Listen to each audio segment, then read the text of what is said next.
Si tú lo recuerdas, en el primer mensaje aprendimos por qué el Padre mandó a su Hijo a nacer en esa pequeña ciudad de Belén que corresponde a la región de Cisjordania ahora en día. Luego en nuestro segundo mensaje aprendimos por qué Jesús nació con ese matrimonio joven, inexperto, pero con una pasión por Dios y un corazón de obediencia a Dios, como fue el matrimonio de José y el matrimonio de María. Luego, en nuestro mensaje de hoy, vamos a aprender por qué el Señor nació no en un hotel de lujo, no en el palacio de Herodes o en un palacio de Jerusalén o de la ciudad de Petra, que quedaba ahí cerca, sino que nació nada más y nada menos que en un humilde pesebre. Así es que te invito a que por favor me acompañes para el cuarto mensaje, nuestro penúltimo por cierto, de esta serie. Y vamos a titular el mensaje de hoy, ¿por qué un pesebre? Padre que estás en los cielos, Señor, te damos muchas gracias por lo bueno que tú eres. Gracias por darnos la oportunidad, Señor, de celebrar lo que fue ese acontecimiento glorioso que dividió la historia en dos partes. Ahora dividimos, Señor, los acontecimientos antes de Cristo y después de Cristo, porque fue, Señor, el centro de la historia tu hora de nacer. Y queremos darte gracias, Señor, por haber venido a esta tierra, tomar cuerpo y forma humana y someterte, Señor, a todas las limitaciones que como seres humanos nosotros tenemos. Y lo hiciste, Señor, no porque el Padre te obligara, sino porque tú voluntariamente estuviste dispuesto a ofrecer tu vida en rescate de nosotros, Señor. Hoy agradecemos eso, Padre, y en gratitud es que celebramos cada servicio, cada domingo, y no solamente eso, sino que en gratitud te servimos y en gratitud vivimos para ti, Señor. Bendice a las personas que nos acompañan por primera ocasión, aquellos que nunca tal vez han estado en un servicio cristiano, que de principio a fin te puedan ver y escuchar a ti. Y a través de los cantos, a través de la participación de cada uno de los invitados en los campus, a través de la exposición de tu palabra, las personas puedan saber que tú estás cerca de ellos, que tú les amas y que deseas un cambio para sus vidas, Señor. Antes de finalizar este tiempo de oración, queremos pedir e interceder, Señor, por ese pequeñito Isaac, que está en la unidad de cuidados intensivos del Hospital de Niños acá en San Diego, Señor. Tuvimos la oportunidad de estar con su familia el día de ayer. Los doctores recomiendan desconectarlo, Señor. Y los padres necesitan dirección de tu parte para saber qué hacer, Señor. Oro por su abuelo, su abuela, que son miembros de tu iglesia. Oro por los padres, Señor, para que esta situación los acerque más a ti. Pero sobre todo, Señor, oro que puedas hacer un milagro en la vida de ese pequeñito de apenas 7 días de nacido. Me impactó el verlo con sus ojos despiertos, el ver cómo su pecho respiraba, Señor, queriendo una oportunidad de vivir. Lo encomendamos en tus manos de poder, sabiendo, Señor, que tú, de acuerdo a tu perfecta voluntad, harás lo que decidas para la vida de Isaac y de su familia. Oramos, Señor, por Marta Adame para que pueda tener una pronta recuperación de igual forma, Señor. Y oramos por todos aquellos, los que conocemos y aún los que no sabemos, que están pasando una situación clínica, médica, Señor, para que tú puedas poner tu mano de poder sobre ellos.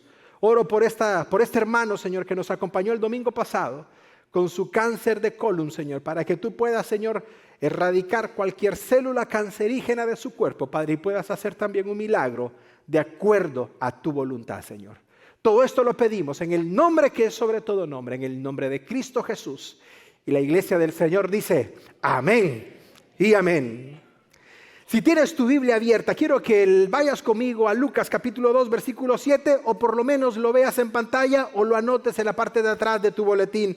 Este mensaje no va a ser muy extenso porque tenemos un par de sorpresas más para ti al final del servicio. Pero este pasaje lo vamos a utilizar como el pasaje clave para nuestro mensaje de hoy. En este pasaje, Lucas dice, y dio a luz a su hijo primogénito. Me encanta que Lucas incluyera la palabra primogénito, porque Lucas, que es doctor de profesión y que es lingüista y que no se equivoca a la hora de escribir, escoge correctamente la palabra que va a usar para darnos a entender y confirmarnos que después de Jesús María tuvo más hijos. Y eso no significa que no fuera menos favorecida o que perdiera su gracia delante del Padre o tal cosa. No, María fue especial y lo sigue siendo por ser la escogida de parte de Dios como la madre de nuestro Salvador. Y Lucas dice, cuando dio a luz a su primogénito, a su primero, lo envolvió en pañales y lo acostó en un pesebre porque no había lugar para ellos en el mesón. Observa lo descriptivo que es Lucas en decirnos la ubicación, las circunstancias, el momento y sobre todo lo que sucedió con la vida de Jesús. Me llama la atención porque lo primero que debemos de recalcar de este versículo es que Jesús no nació en el pesebre. Muchas personas dicen Jesús nació en un pesebre. Jesús no nació en el pesebre. Lo pusieron en el pesebre después de haber nacido. Pastor, ¿pero qué es un pesebre? Bueno, ahorita lo verás en pantalla. Los pesebres eran recipientes de madera o de piedra o inclusive de barro en donde los animales comían. De tal manera que era imposible que María pudiese utilizar el pesebre como un lugar para su labor de parto. Entonces lo más probable es que María estuviese en alguna parte de este lugar, tal vez en donde estaba el pasto, en un lugar cómodo, caliente, rodeada de su esposo y de otras personas, y en ese momento ella da luz al Señor, lo envuelve en los pañales y luego lo pone en ese lugar a manera de cuna, como lo conoceríamos ahora en día. Lo segundo que nos debe de llamar la atención de ese pasaje de Lucas es que cuando él dice mesón, él está utilizando un término que en el original griego significa o es el término kataluma. Y esta palabra significa posada, significa alojamiento o significa lugar para comer. De tal manera que la idea que Lucas nos está transmitiendo en este pasaje no es que Jesús estuviera en un establo de animales, como tú y yo lo pensaríamos ahora en día. Yo sé que tú vas a pensar en tu rancho, allá en la sierra, pastor, donde hay puro ganado. Pero ese no fue el contexto en el que el Señor nació. Obviamente a través de los años, las fotografías de María rodeada de animales, rodeada de esto y aquello, nos hace pensar que Jesús nació en un establo. Pero en realidad la idea bíblica es de que en este lugar, de acuerdo a los tiempos bíblicos, las casas eran de dos niveles. En el primer nivel, o en el nivel de arriba mejor dicho, es donde dormían las personas, lo que le llamaban el aposento alto. Pero en la parte baja, el primer nivel, era donde las personas, las familias guardaban a sus animales. A no ser que tú fueras muy adinerado, tú tenías un lugar específicamente para ellos. Pero no es la idea que nos comunica Lucas en este pasaje. Por lo tanto, la idea es que el Señor nace en una casa o en un lugar en donde otras personas ya habían ocupado la segunda planta y no había lugar para ellos, menos para una embarazada. El jefe o el dueño del lugar le dice a José y María, pues lo único que les puedo ofrecer es que se queden ahí abajo donde están los animales guardados. Entonces María va con José, escogen ese lugar, escogen una esquinita, se prepara y en ese momento glorioso da a luz a nuestro Señor y Salvador Jesucristo. De tal manera que cuando nosotros entendemos esto, tiene mucho sentido el relato de Lucas. Porque si tú lo recuerdas en nuestro mensaje anterior, aprendimos de que la ciudad de Belén estaba llenísima de visitantes. Habían llegado de todas partes de Israel para ser censados, porque esa era la orden del emperador romano. Por lo tanto, no había un lugar para que el Señor pudiese nacer. Y si tú me dices, pastor, pero ¿será que Dios Padre preparó eso? Totalmente. Todo estaba debidamente preparado por el Padre para que su Hijo naciera en esas circunstancias. Y tú sabes lo que a mí me llama la atención. Nuestro Señor nació de la forma más humilde y murió de la forma más humilde. Nació en ese lugar de ese contexto que te menciono. Lo ponen sobre el pesebre. Sus primeros horas o minutos de vida las pasó en un pesebre. Y sus últimos minutos de vida los pasó colgado en una cruz del Calvario. Ambas figuras nos enseñan una verdad, que el Señor hizo todo eso porque te amó a ti y porque me amó a mí. Dale un fuerte aplauso al Señor. Gracias, Padre. Gracias, Señor, por nacer en un pesebre y por morir en una cruz. Ahora, ¿por qué en un pesebre? ¿Por qué no en un palacio? ¿Por qué no en una habitación de Herodes? ¿Por qué en un pesebre? Quiero compartir rápidamente 3 razones bíblicas por las que el Señor nació en un pesebre. Observa la primera conmigo. Jesús nació en un pesebre porque el pesebre representaba su llamado. Es decir, la vocación que Jesús tendría por el resto de su vida. Por eso nació en un pesebre. Y cuando hablamos de llamado, nos estamos refiriendo precisamente a la vocación que caracterizó a Jesús durante todos sus años de vida. Tal vez tú puedas decir, bueno, porque Jesús era el Hijo de Dios, cuando Él naciera, tendría que nacer rodeado de atenciones desbordantes o rodeado de privilegios exclusivos porque era hijo del rey, porque era el creador del universo, así es que se merecía eso. Y sabes lo más impactante, aunque no hubo un cortejo humano, aunque no hubo voces humanas cantándole al Mesías cuando nació, el Padre mandó ángeles del cielo, el mejor coro que te puedas imaginar, a cantarle a su hijo por el nacimiento que había tenido en la tierra. No tuvo voces humanas, pero tuvo el respaldo de su Padre a la hora de nacer. Pero me llama la atención porque Jesús en su ministerio lo dejó claro cuando Él dijo lo siguiente: pues ni aún el Hijo del Hombre, refiriéndose a sí mismo, vino para que le sirvan, sino que vino el Hijo del Hombre para servir a otros. Y observa esa parte, y para dar su vida. ¿En qué dice, iglesia? Dilo fuerte. En rescate. ¿Es que Jesús vino a fundar una nueva religión? No. Jesús no vino ni a fundar una nueva religión, ni a escribir libros, ni a hacer películas, ni a viajar por el mundo. De hecho, nunca salió del territorio de Jerusalén. Jamás lo hizo. Pero lo que sí vino a hacer, de acuerdo a Él mismo lo dejó claro, es a dar su vida en rescate de muchas personas. Así es que quiero que en primer lugar recuerdes que Jesús nació en un pesebre porque ese era su llamado. Segunda razón, Él nació en un pesebre porque el pesebre significa o representa su carácter. Y cuando hablamos de carácter no nos estamos refiriendo a que Jesús era contento, o era serio, o era melancólico, o era flemático. No nos referimos a eso. Nos referimos a las características que identificaban y diferenciaban a Jesús de cualquier otra persona. Y tú me puedes decir cualquier característica que Jesús pudo haber tenido, pero ¿sabes cuál es la que se menciona en todos los evangelios y la podemos ver repetidamente en su ministerio de 3 años y medio aproximadamente? Su carácter de siervo. Eso es lo que más me impacta. Y esa es una de las cosas que más me ha impactado en la preparación de este mensaje. Porque el Rey de Reyes, Señor de Señores, aquel que creó el universo, aquel el que hizo todo lo que nosotros vemos, cuando nació en un pesebre, estaba reflejando cuál sería el carácter que él tendría como siervo de la raza humana. Él dijo lo siguiente, obsérvalo en Lucas capítulo 2, versículo 22 y 27. ¿Quién es más importante?, preguntó Jesús. ¿El que se sienta a la mesa o el que sirve la comida?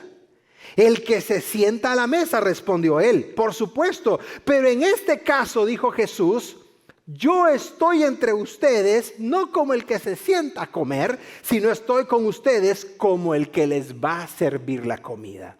¿Te imaginas eso?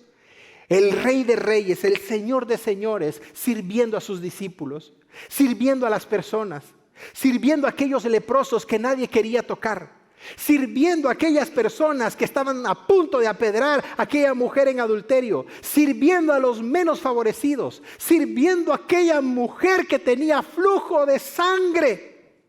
Esa historia me toca el corazón, porque dicen los evangelios que todos apretaban a Jesús, todos lo apretaban por diferentes lados, pero de repente sintió que poder salió de él. Inmediatamente preguntó y dijo, ¿quién me ha tocado? Y luego viene Pedro, graduado del seminario con su PhD en teología y exégesis, y le dice, Señor, ¿y cómo preguntas algo tan obvio? Todos te estamos apretando. Y le responde a Pedro, Pedro, es que no entiendes, todos me están tocando, pero nadie me toca con fe. Pero ha habido una persona que me ha tocado con fe, porque he sentido que poder ha salido de mí, Pedro. ¿Quién es esa persona? Dale un fuerte aplauso a él. ¿Quién es esa persona? ¡Aleluya! Y en ese momento la mujer se siente descubierta y le dice, yo te toqué, Señor. Yo lo hice. Y no fue que se le jaló del manto, le tocó el borde. Es decir, entre la multitud, la mujer extendió el brazo y le tocó el borde de su vestidura. Y en ese momento le dice, yo estaba acorralada, tengo más de 10 años con este problema de flujo de sangre. Ya perdí todo mi dinero y la única esperanza y la última que tenía era venir contigo. Y el Señor le dice, mujer, tu fe te ha hecho sana. Eres sana y eres salva, mujer. Eso es lo que el Señor hace. Ese es el carácter de siervo de Él. Y lo glorifico porque el carácter de servicio del Señor lo vimos en su nacimiento, lo vemos en su desarrollo ministerial durante sus 3 años y medio y lo vemos en su crucifixión y lo vemos también en su resurrección. Ese es el carácter del Señor. ¿Por qué Jesús nació en un pesebre? Porque era su llamado, porque era su carácter y en tercer lugar, porque quería dejarnos un ejemplo. Quería dejarnos un ejemplo a aquellas personas que somos prepotentes. Aquellas personas que tantito tenemos alguito, lo que sea, y ya caminamos diferente. El Señor aborrece tal cosa. El Señor está de cerca con aquellos que son humildes de corazón. Y quiero que me entiendas esto, y lo digo enfáticamente, por favor. No confundas la humildad con la pobreza. No confundas la humildad con la pobreza. Tú puedes ser una persona humilde y ser a la misma vez una persona muy próspera. Y tú puedes no tener ni 5 y ser una persona prepotente. Son 2 cosas distintas. Y en Jesús nosotros vemos la humildad personificada. Y el ejemplo de esa humildad lo describió el apóstol San Pablo en Filipenses, capítulo 2, versículos 5 al 8. Observa lo que el apóstol Pablo hizo esta descripción de la humildad de Jesús. Él dijo, haya pues en ustedes este mismo sentir que hubo también en Cristo Jesús, el cual, siendo en forma de Dios o siendo igual a Dios, no estimó ser igual a Dios como cosa que aferrarse, sino que, observa, ahí viene la parte clave, se despojó a sí mismo y tomó forma de ¿qué? Iglesia, dilo fuerte, forma de siervo y se hizo semejante a los hombres. Y estando en esa condición de hombre, estando en esa condición humana, se humilló todavía a sí mismo, haciéndose obediente hasta la muerte. Y Pablo dice, muerte de cruz. ¿Por qué el Señor nació en un pesebre? Porque Él quería dejarnos un ejemplo de humildad a ti y a mí. Si Dios te ha bendecido, si Dios te ha prosperado, sé humilde. No olvides de dónde tú vienes. No olvides que Dios ha sido bueno. No olvides que es Dios quien te ha dado todo lo que tú tienes. Y me encanta recordarte que si no lo administras correctamente, así como te lo dio, te lo puede quitar. Te lo garantizo. El pasaje de Filipenses nos dice que Jesús fue siervo y fue humilde, que se despojó a sí mismo de manera voluntaria para identificarse contigo y conmigo. Y nosotros ahora en día debemos de seguir este mismo ejemplo. Ahora bien, si tú me dices, pastor, ya entendí claramente por qué Jesús nació en un pesebre. Porque quería darnos el ejemplo, porque quería hacer ese su carácter, porque quería que eso lo identificara. Pero ¿y eso cómo me sirve a mí? ¿Cómo puedo traer esa lección de hace más de 2000 años atrás a mi vida práctica ahora en día? ¿Cómo lo puedo hacer? Quiero darte 3 lecciones que el pesebre nos deja el día de hoy que estamos celebrando el nacimiento de nuestro Señor y Salvador Jesucristo. Rápidamente te las quiero compartir. ¿Cuál es la primera lección que aprendemos? Número 1, que Dios es accesible. Dios es accesible. ¿Te imaginas que Jesús hubiese nacido en un palacio? Jamás hubieran podido entrar las personas al palacio. Jamás hubiesen podido las personas humildes, pobres, sencillas y a todos los que Él le predicó haber tenido acceso a Él. Y me encanta nuestro Señor porque al venir y nacer en un pesebre, Él le estaba diciendo al mundo entero, el Padre no está en una galaxia inaccesible. El Padre no es una entidad etérea en donde no podemos alcanzarlo y en donde jamás vamos a poder tener comunicación con Él. Al contrario, si el Hijo del Padre nació en un pesebre, significa que yo puedo tener acceso a Él. Significa que yo puedo ir con Él. Significa que Él me entiende, que Él me conoce. Y cuando yo le diga, estoy pasando por esta situación, estoy pasando por esta otra, siento debilidad en esta área, me estoy tropezando en esta otra, no habrá un dedo acusador como en el Antiguo Testamento, sino que habrá unas manos abiertas para levantarme, para restituirme, para perdonarme y para darme una segunda oportunidad si lo hago de corazón. Dale un fuerte aplauso a Él. Eso enseña el pesebre. Ay, pastor, eso quería escuchar porque significa que puedo pecar todo lo que yo quiera. Error. ¿Tú crees que la gracia de Dios es un cheque en blanco para que peques y no te pase nada? Si eso crees, no has conocido la gracia del Señor. Porque para aquellos que la hemos conocido, como lo hemos dicho tantas veces, podemos tropezarnos en alguna situación, pero hay un Espíritu Santo que nos llama a arrepentimiento. Así es que preocúpate cuando tú hagas algo que no debes y ya no sientas ese arrepentimiento en el corazón, porque significaría que tu conciencia espiritual se ha cauterizado. Y oro a Dios que no sea el caso. Salmo 145, 18, dice el salmista: cercano está el Señor a todos los que le invocan. A todos los que le invocan, ¿de qué? Dilo fuerte. De veras. O si lo quieres a la mexicana, de veritas, pues. A mí me encanta ese pasaje. ¿Tú sabes por qué? Todos los caminos van a Dios. No, Señor. No todos los caminos llegan a Dios. Vete en un camino y vas a ir a dar allá por Tecate. Te aseguro que no vas a llegar al Señor. Vas a perderte. ¿Cuál es la condición? Dice el salmista. Que te acerques de a de veras. Que seas transparente. Que le busques de corazón. Que le digas a Dios: Dios, no voy a estar jugando a ser cristiano, no voy a estar jugando a ser tu hijo, le entro de a de veras y con todas las de la ley, Señor. Si lo haces así, yo te aseguro, como dice el salmista, que vas a encontrarte con el Señor. Luego Mateo 11, 28, este pasaje me encanta porque el Señor abre sus brazos y le dice a la multitud: vengan a mí todos los que están trabajados, vengan a mí todos los que están cargados. Si yo te preguntara el día de hoy, no lo voy a hacer para que no levantes tu mano, pero si yo te preguntara: ¿estás trabajado? ¿Estás cansado, cargado? Ay, pastor, me tocaron 28 trabajos o tantas entregas o tanto que hacer. No me refiero a lo físico, me refiero a la parte emocional, me refiero a la parte espiritual, me refiero a esa carga espiritual que nadie te la puede quitar. Tienes todo lo que deseas o todo lo que puedes comprar, pero a las 2, 3 de la mañana se te va el sueño y ya no lo puedes conciliar. Dios te ha bendecido en muchas áreas, pero no ves la salvación de tus hijos, de tu esposo, de tu esposa, o no hay paz en el hogar. Dice el Señor: ven a mí. Si estás cargado, si estás trabajado, si ya estás agotado, si se acabaron todas las opciones, yo te voy a dar lo que el mundo jamás puede darte, lo que el dinero no puede comprar. ¿Y qué es, Pastor Eric? Paz. El dinero te puede dar felicidad. Vete a comprar regalos, vete a meter la tarjeta de tu esposo, esposa, no pasa nada. Pero no vas a poder encontrar la paz, porque la única paz que es duradera y que es para siempre es la paz que nuestro Señor Jesucristo nos da. Dale un fuerte aplauso a Él. Gracias, Señor. ¿Qué me enseña el pesebre? Que Dios es accesible. ¿Qué me enseña el pesebre? Que Dios honra la humildad. Lo que dijimos anteriormente, Dios honra a las personas humildes. Y lo repito una vez más: no confundas la humildad con pobreza. Son dos cosas distintas.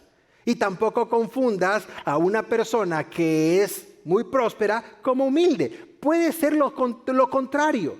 Dios quiere que tú y yo seamos humildes en todo lo que hagamos, en nuestras conversaciones. Y ser humilde no significa agachar la cabeza y aguantar. No significa eso. Significa que nosotros no vamos a tener un mayor concepto de quiénes somos y más que somos en Cristo. Y me encanta esto porque el Salmo 138, versículo 6 dice el salmista: porque Jehová es excelso y atiende a quién, iglesia, dilo, al humilde. Y aquellos altivos, aquellos vanagloriosos, aquellos prepotentes que todo lo saben, que todo lo tienen, que tienen conexiones en todas partes, ¿qué hace el Señor? Los mira de lejos, porque no lo necesitan a Él. Yo pido a Dios que tú y yo siempre tengamos un corazón humilde para Él. Que eso sea lo que nos caracterice como creyentes, como hijas e hijos de Dios. El pesebre nos enseña que Dios es accesible, el pesebre nos enseña que Dios honra la humildad, y con esto finalizo. El pesebre nos enseña que Dios honra ¿el qué? el servicio. Dios ama a aquellas personas que le sirven. Es que, Pastor Eric, a mí me gusta venir y nada más sentarme. No, sírvele a Él. Sírvele. ¿Por qué tenemos que servir a Dios? El libro de Hebreos dice que hemos recibido un reino inconmovible. Y a través de ese reino nosotros tenemos que tener gratitud. Hebreos 12:28. Y a través de la gratitud, dice el escritor a los hebreos, sirvamos a Dios con temor y reverencia. Entonces, ¿qué es lo que me enseña el pesebre? Si el Hijo de Dios vino a servirnos a nosotros, ¿por qué nosotros no vamos a servirle ahora a Él? Yo ya lo he dicho tantas ocasiones y no me apeno decirlo, pero tu servidor estaba cursando una maestría en finanzas. Y cuando esto me impactó el corazón, yo fui donde la persona que estaba al frente del ministerio de limpieza de baños en la iglesia donde me congregaba y le dije, quiero servir. Y esta persona me vio de pies a cabeza y me dijo, ¿estás seguro, licenciado? Sí, estoy seguro. Bueno, me dijo, véngase el domingo a las 8:30 de la mañana. Antes yo ya estaba parado ahí. Me estaba esperando con un balde de agua, me estaba esperando con unos guantes plásticos, con un bote de olor y me dijo, ahí están los baños de hombres, límpielos. ¿Tú sabes qué era lo más curioso? Esta persona, su nombre era Maribel, por cierto, esta persona de lunes a viernes era la persona que aseaba mi oficina. Pero los fines de semana ella era la líder del ministerio. Así que yo me tenía que portar bien porque si no la trataba bien entre semana, se la desquitaba conmigo el fin de semana. Y fue muy especial para mí. Porque tu servidor siempre he usado camisas con mancuernas, me remangaba las mancuernas, me ponía los guantes y yo dejaba esos baños como no tienes una idea. Y cada vez que entraba un hombre le decía, me lo deja igual a como lo encontró, porque no voy a estar aquí haciéndolo 2 veces. Y mira, no sabes cuánto yo aprendí. Yo fui el bendecido al limpiar esos baños. Al meter todo lo que ya te puedas imaginar. Yo era el bendecido porque yo quería servir a Dios sin importar en dónde me pusieran o lo que me pidieran hacer. Eso es lo que dice este pasaje de Hebreos. El pesebre nos enseña a servir a Dios y recordar si el dador de la vida vino a servirnos. Ahora en día tú y yo debemos de servirle con gratitud por todo lo que Él ha hecho en nosotros.